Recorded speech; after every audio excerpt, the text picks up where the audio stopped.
Расте бројот на лица кои доживеале мозочен удар.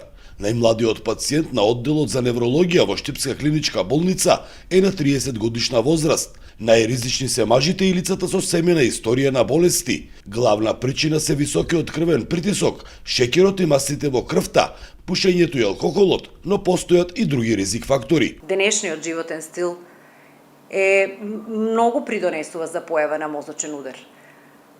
Самата физичка неактивност, стресот и начинот на исхрана исто така го зголемува ризикот за појава на мозочен удар. Постојат ризик фактори за појава на мозочен удар, од кои што некои можеме да ги промениме, тоа се модифицирачки, меѓутоа некои не.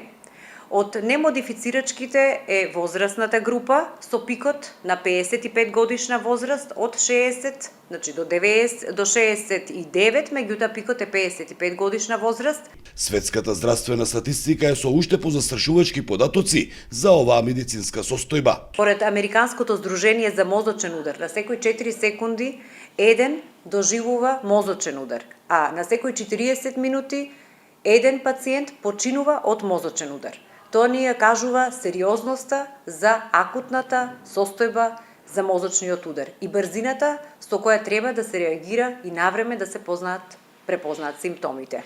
Навремената грижа за здравието и следењето на ризик факторите може да спаси животи, а лекарите советуваат ризикот да не се игнорира. За Сител, Трајан Ристовски.